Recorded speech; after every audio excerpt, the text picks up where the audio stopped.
Hello guys, so welcome back to my channel and welcome here in Groote Constantia, the oldest winery here in Cape Town, South Africa. So pagkagaling natin ng Table Mountain ay sumakay po tayo dito sa may red sightseeing bus and tayo po ang namili ng destination natin. So dito sa may welfare tour na to ay binigyan tayo ng pera ni Kapitan at hinati-hati po namin ito lahat. Then namili po kami kung saan pupunta and yung ibang mga grupo, iba naman po yung pinuntahan nila at kami naman ay namili naman kung saan at ito pagkatapos namin sa may Table Mountain ay we decided to hop into the sightseeing bus. Then dito po kami pumunta sa may Groote Constantia, the oldest winery here in Cape Town, South Africa. So bali dito na po tayo sa may Groote Constantia at yan po yung makikita po ninyo. Talagang ang plantation nila dito ng grapes ay talagang napakalawak. So mayroong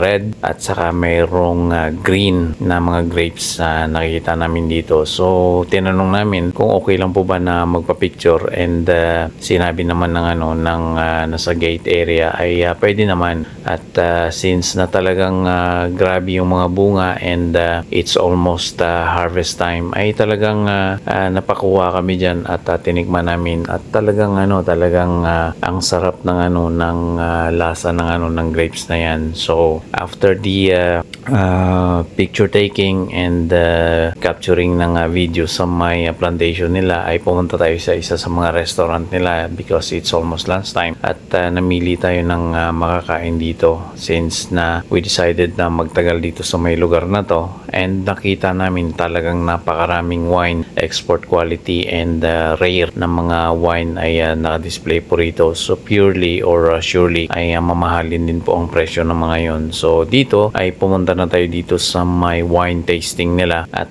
mayroong price at saka bibigyan naman tayo ng ticket dito or binigyan tayo ng ticket dito at pagpasok natin ay pinapili tayo kung anong mga wine ang gustong titingnan natin. So binigyan tayo ng iba't ibang klaseng wine dyan at free taste po yan ang binigay sa atin at talagang pwede kang magpadagdag at yan part po yan ng free tasting nila dyan sa may Groote Constantia. Talagang nag-enjoy po yung lahat. So unlike sa mga ibang destination ay mostly sightseeing lang, dito mayroon pang parang educational purposes at pinakita sa amin what is the process of making a wine starting from grapes going into the bottle. So yan ay pinakita rin ng nagle-lecture sa atin yung mga oak barrel na mga ginagamit nila at kung saan in-stored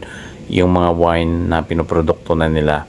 At dito ay nakita din natin kung paano ginagawa yung wine starting from the grapes. So thank you very much for watching guys and God bless everyone. Hope you enjoy the video that I made.